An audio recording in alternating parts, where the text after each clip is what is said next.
Bonjour, je suis Virginie Frima et voici mon index ABC.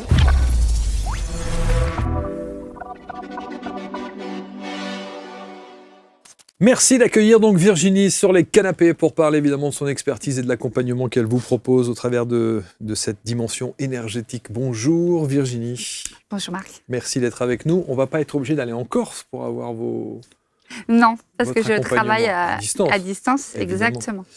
On va voir comment l'énergétique entre dans votre vie parce que vous n'étiez pas prédestiné à ça. Pas du tout. D'où venez-vous ? Je viens de L'esthétique ? Reims et de l'esthétique, ouais, Ah ouais. c'est ça. Exactement. Rien à voir. Donc rien à voir, non, rien à voir. Ouais. C'est venu petit à petit à moi en cherchant un petit peu un sens. Quand j'ai tout quitté en 2022, donc le domaine de l'esthétique, pour aller m'installer en Corse. Et après, j'ai recherché un sens. Je voulais pas refaire de l'esthétique, donc du coup, j'ai été un petit peu creusée, on va dire. On va voir pourquoi. On est en pleine période du Covid. Hein. C'est ce qui a été déterminant dans votre choix de vie. Mais un grand écart, parce que pour le coup, de passer de l'esthétique à ça, ouais. on se demande comment ça arrive dans votre vie, parce que vous auriez pu vous poser la question après le Covid et ne pas choisir l'énergétique. Non, mais en fait, c'est venu à moi... quand j'étais en Corse, parce qu'en fait quand j'ai arrêté, j'ai clôturé mon entreprise. En fait, après je suis partie m'installer en Corse et puis j'ai retrouvé un petit travail en tant que salariée et en m'intéressant, en fait, c'est venu par l'immobilier. Parce qu'en fait, je cherchais quelque chose à refaire. Je voulais pas rouvrir une entreprise d'esthétique. Donc du coup, je me suis dit peut-être l'immobilier. Et l'immobilier, en faisant un entretien avec une personne qui me demandait d'aller démarcher, ça n'a pas du tout, ça vibrait pas en fait. Ok. Donc du coup, je me suis dit, j'ai une amie qui vendait des maisons en fait justement et qui me disait tiens, j'avais une maison qui avait du mal à se vendre et j'ai fait venir une personne qui m'a dit tiens, tu devrais, je vais travailler la maison et tu vas pouvoir vendre derrière. Et c'est ce qui s'est passé. Donc ça m'a parlé par contre.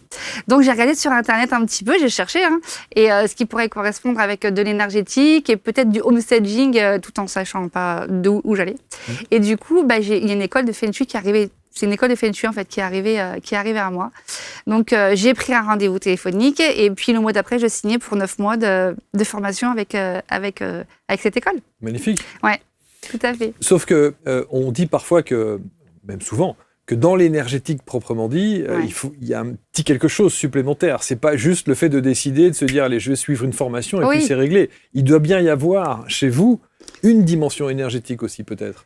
Alors, énergétique, moi je connaissais pas, je savais pas du tout. Rien du tout. Rien du tout en fait. Ah ouais. Donc je suis la preuve qu'on peut partir de rien et puis développer en fait de l'énergétique. En fait, j'avais quand même regardé c'était au mois de septembre quand j'ai signé la formation. Il y avait une personne qui parlait sur internet de soigner ses animaux en fait en prenant la patte de sa poule en fait à l'époque. Et moi je me suis dit tiens, je vais essayer sur mon chien. Et mon chien il avait un petit kyste sur le côté et en magnétisant en fait, je me suis rendu compte que la boule disparaissait en fait. Et donc je me suis dit bon, peut-être que finalement j'ai de l'énergie dans les mains alors que je ne savais pas. Et la boule a véritablement disparu. Et la boule a vraiment disparu, ouais. Au bout de 15 jours, la boule a vraiment disparu. Donc du coup, après avec l'école, on a commencé. Et en fait, il y a 4 modules au niveau de l'école. Il y a un module géobiologie et nettoyage énergétique. Et après, tout le module Feng Shui. Et moi, tout de suite, j'ai commencé à travailler les maisons des personnes qui étaient autour de moi. Et tout de suite, j'ai vu du résultat en fait. Donc, les personnes me disaient qu'il y avait tout de suite du résultat. Donc, c'est comme ça qu'après, je me suis rendu compte que oui, effectivement, j'avais l'énergie, mais pas seulement dans les mains, aussi par la pensée, c'est énergétique, c'est tout en fait. Il suffit de penser. Et après, il y a un protocole avec l'école, mais en fait, juste par la pensée, on peut faire beaucoup de choses. En tout cas, l'école, vous avez cherché une confirmation, quelque chose qui vous confortait dans l'idée que vous pouviez vous orienter vers ça ? C'est plutôt avec l'école. Enfin, c'est avec l'école que j'ai plutôt compris que je pouvais faire des choses. Enfin, qu'on était des personnes extraordinaires et qu'on pouvait faire des choses en énergétique, en fait. C'est plutôt ça, ouais. Mais vous auriez pu vous cantonner au magnétisme ? En fait, j'aurais pas été vers le magnétisme. J'aurais pas été pour guérir, en fait. Pour moi, le mot guérir, c'était compliqué. Donc, j'aurais pas été moi-même chercher une formation de magnétisme, en fait. Pas du tout. Mais ça s'est développé en même temps. Ça s'est développé en même temps. Exactement. Et là, aujourd'hui, vous continuez à le faire ou pas, le magnétisme ? Le magnétisme, un petit peu. Je continue à le faire un petit peu, mais pour moi et ma famille, en fait. Ouais, c'est ça. Ouais, mais je le fais pas pour... Je le pratique pas en fait au quotidien. Donc du coup... Mais pour les lieux. Du coup, alors, je suis plutôt guérisseuse de lieux. Guérisseuse de lieux. Alors ça, c'est toujours intéressant parce qu'on a déjà fait évidemment des émissions sur le Feng Shui et sur d'autres thématiques autour de ça.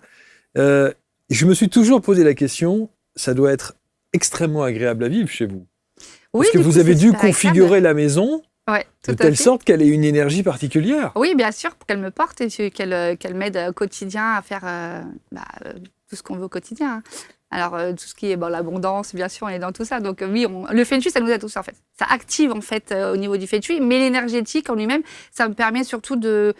le lieu, par exemple, moi, avant, c'était un restaurant où j'habitais avant et qui a eu faillite. Donc, du coup, pour ne pas que moi, mon entreprise fasse faillite, je travaille cette énergie-là, effectivement, pour ne pas que la mémoire des murs enferme encore les traces énergétiques de celui d'un ancien lieu. Est-ce que ça veut dire que les gens qui travaillent comme vous, l'énergétique, et notamment l'énergétique des lieux, doivent avoir une sensibilité particulière? Ou est-ce que c'est purement de la technique?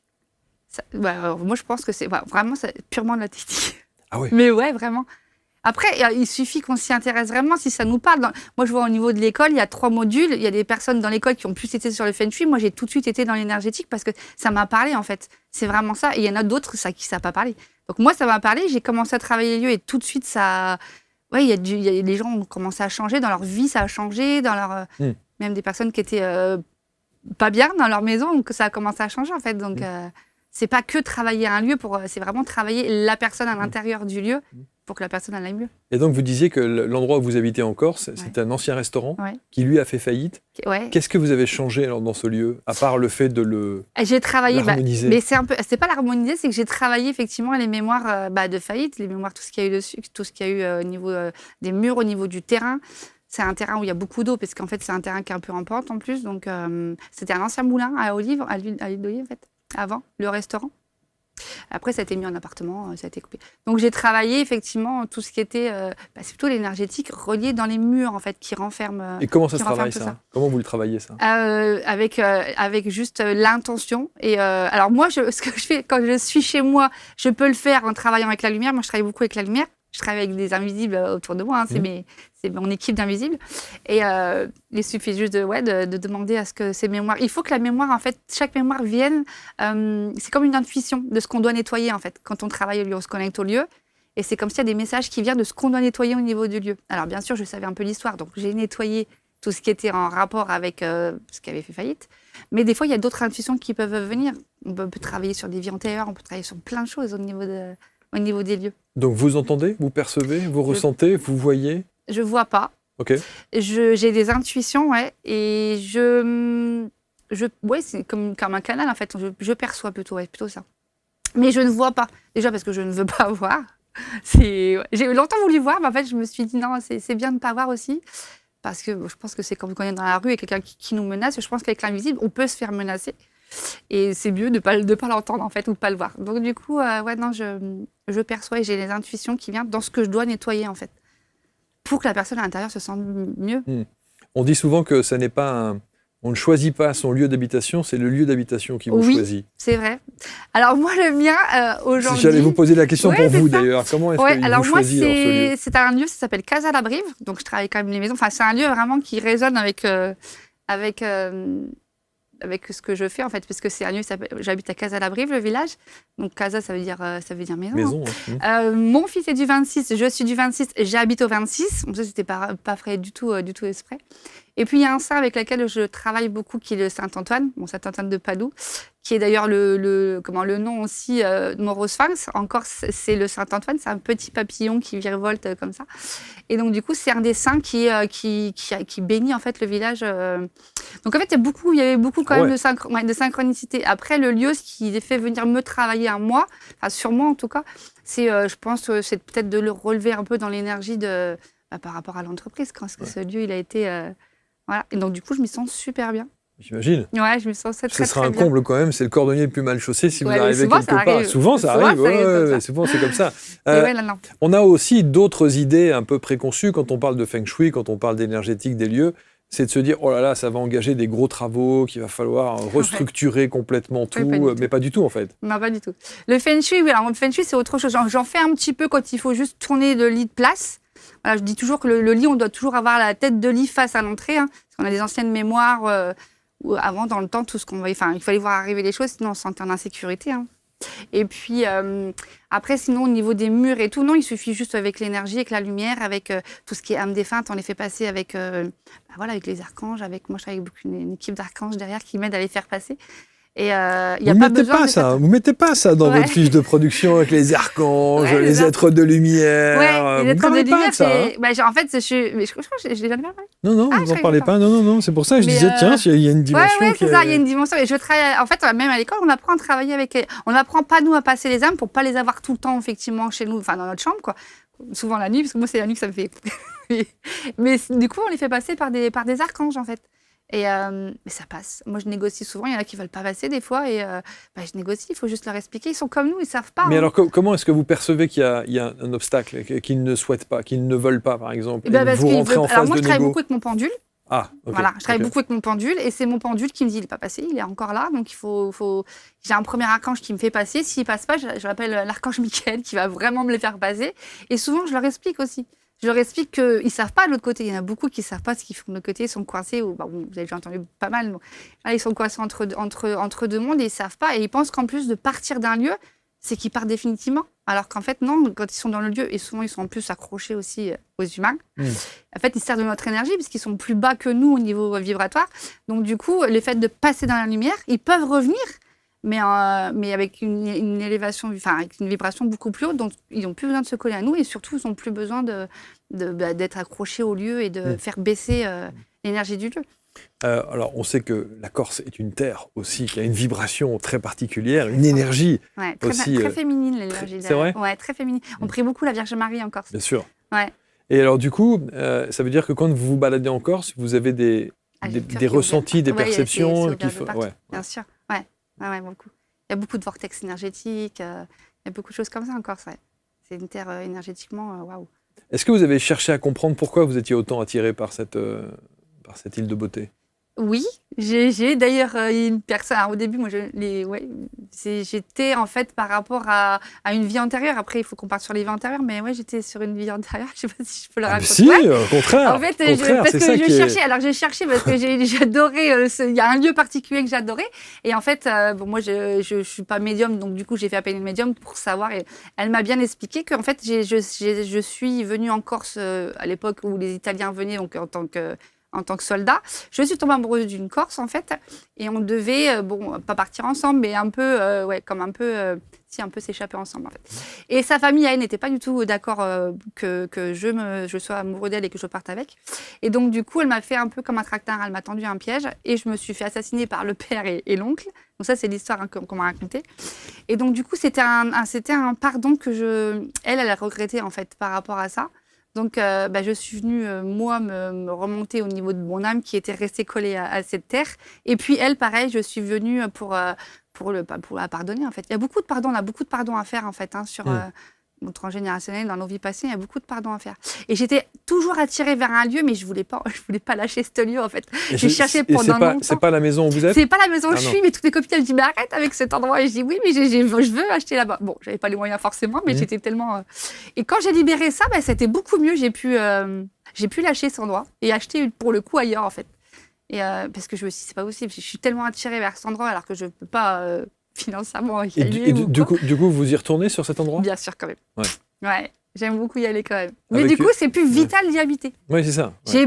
C'est comme si j'avais besoin vraiment de tout le temps y être. Et d'ailleurs, je pense même savoir où mon corps a été caché, parce que j'étais assassinée, puis forcément, ils ont caché mon corps. Ouais. Alors, ce qui est incroyable avec vous, Virginie, c'est que vous dites... moi, je suis pas médium. Oui, c'est vrai. Je suis pas médium. Il y a quand même la dimension énergétique est souvent liée avec aussi une dimension médiumnique, sans pour autant dire médium égale contact défunt et autres. Mais il y a quand même. Oui, quand même un petit peu. J'arrive à faire pour les autres en plus. J'arrive à faire pour les autres, surtout au niveau des lieux. Parce que quand vous passez les âmes. Ouais. Si ça, c'est pas une dimension médiumnique... Oui, mais alors c'est tout nouveau pour moi aussi, donc du coup, c'est pour ça aussi, je vais à tâtons, parce que c'est tout nouveau pour moi. Ça fait quoi? Ça fait un an et demi maintenant. Donc à chaque maison que je travaille, c'est une nouvelle découverte. C'est comme si j'allais chercher un trésor, en fait. C'est sympa, enfin, c'est trésor. Il faut que je libère les personnes, mais du coup... à chaque fois, ça Alors, ça racontez-nous quelques exemples. Et bien là, sur une vie antérieure, justement, j'ai travaillé récemment sur un prieuré. Et donc, souvent, quand les lieux, ils sont pour être, on va dire, détruits par la mairie, parce que c'est des lieux qui sont en train de tomber en ruine, et qu'on est vraiment attiré vers ce lieu, c'est qu'il y a quand même quelque chose à venir chercher ici, en fait. Donc, du coup, moi, on m'a appelé pour que je vienne travailler, puisque ça faisait 10 ans à peu près, et la dame me dit, les deux personnes enfin, les deux filles, en tout cas, ont des gros problèmes. Scarification pour une, l'autre des gros problèmes d'harcèlement à l'école, et puis les deux parents sont au bout de leur vie, quoi. Ouais, désemparés. Ouais, désemparés, la maman cauchemar sur cauchemar, le papa des maux de tête, enfin voilà, donc très compliqué. Mais c'est surtout la maman qui a impacté en fait. Souvent c'est les mamans qui m'appellent, c'est beaucoup les femmes qui m'appellent pour travailler les lieux. Et du coup, en travaillant le lieu, je me suis rendu compte qu'elle était déjà venue dans une vie antérieure dans ce prieuré, et elle était prieure en fait pour le coup, et qu'elle avait, elle a fait enfermer une femme avec qui elle avait eu à l'époque un enfant. Sauf qu'ils n'avaient pas le droit à cette époque-là, donc elle l'a fait enfermer. Enfin, je dis il parce que c'était un homme à cette époque-là. Et donc, du coup, cette femme est décédée avec le bébé, parce qu'elle était tombée enceinte. Et donc, du coup, c'était il y a des années, c'était dans les années 1600. J'arrive à peu près à remonter au niveau des dates, 1600. Et en fait, cette âme était encore là et elle venait les tourmenter, en fait. Donc, du coup, en faisant passer cette âme qui avait beaucoup de mal à passer, ça a libéré tout, plus aussi des colonnes de souffrance qu'il y avait au niveau des chambres des enfants. Et les colonnes de souffrance, c'est les lieux où il y a eu des malades dans le temps, on mourait dans les maisons et on était malades dans les lits. Il y a aussi tout ce qui est les femmes qui accouchaient dans les lits dans le temps. Ça crée des colonnes de souffrance, des endroits où les gens ont beaucoup souffert. Les endroits où on abat les animaux aussi. Maintenant, on construit des chambres, on construit des choses comme ça dans les anciennes fermes. Et ça crée des colonnes de souffrance qui peuvent créer en fait sur nous des... si c'est un malade, par exemple, qui était mort, une crise de foie, des choses comme ça peut remonter et ça peut créer des problématiques. Je l'ai vu pour le coup avec des acnés très, très développées, mais c'est tout ce qui est au niveau du foie, au niveau de... Ouais, ça crée beaucoup de choses, des colonnes de souffrance, en fait, pas mal. Donc, en libérant tout ça, du coup, voilà, après, les gens me remercient parce que ça passe. Ça va mieux. Et vous voyez des changements? Et en fait, c'est les personnes qui m'envoient des messages pour me dire, depuis que vous avez travaillé à la maison, ça va mieux, quoi. Il y a un renouveau pour tout le monde, on respire, quoi. Et alors, vous qui venez aussi, qui avez fait un court passage dans l'immobilier, je me dis aussi que tous les agents immobiliers devraient bien sûr avoir leur énergéticienne ou leur spécialiste des lieux, nettoyage des lieux, en se disant, oh là là, je viens de rentrer une maison, elle se vend pas. Je suis d'accord. On devrait. Je suis d'accord, bien sûr. Mais après, on pourrait travailler avec eux, mais c'est un peu tendu. C'est un peu chasse gardée, c'est pas nécessaire. C'est un peu tendu. Oui. Voilà, c'est un peu tendu. C'est un peu comme les architectes qui devraient faire construire partout. On devrait appeler Avant, il y avait les sourciers, on construisait jamais une maison comme ça. Les terrains sont malades, en fait. Tous les terrains sur lesquels on construit sont malades. Ça, plus les cours d'eau, on construit surtout n'importe quoi. Moi, j'ai travaillé sur le terrain de mes parents, ils ont un cheval. Ils boitaient depuis des années. Et en fait, mon papa me dit c'est une ancienne décharge, en fait, avant. Et en travaillant énergétiquement le lieu, on retravaille tout, pour le coup, on nettoie. Le cheval, il a arrêté d'être malade, quoi. Donc, ça rend malade. C'est pas que des choses qu'on peut voir. Il y a tout. Le radon, par exemple, qu'on envoie dans les maisons, ça rend malade. Et pour autant, le radon.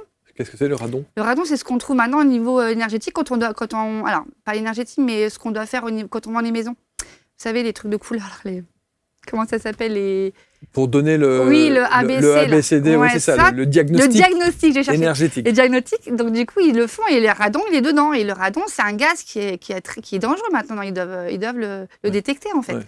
Mais ça vient de la roche. Ça vient de tout ce qui est roche. Donc, on construit partout, mais ça a un effet, on ne le voit pas, mais pour autant, ça a un effet sur nous qui est nocif, quoi. Et c'est vrai que là aussi, vous disiez, bien sûr, j'avais demandé à une école d'architectes, il n'y a pas... Mais non, en Asie, ils le font tous. Il y a très, très peu. Alors qu'en Asie, ils ont ceux qui font maître French, mais ici, ils le font pas.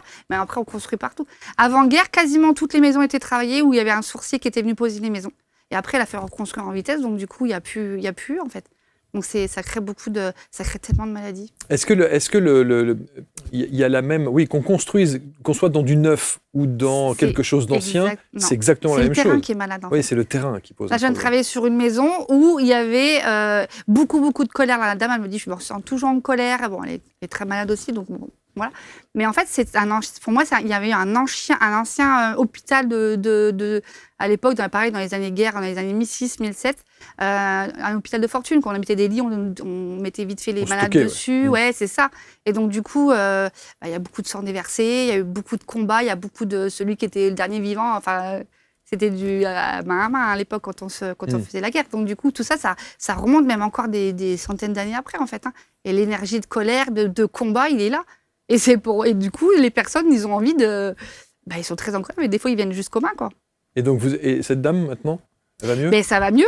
Oui, ça va mieux. Ça va beaucoup mieux. Et en plus, il y avait un papa de construction de maison, enfin, la maison était construite, qui tapait aussi son petit... Enfin, violence avec un petit garçon dans le garage.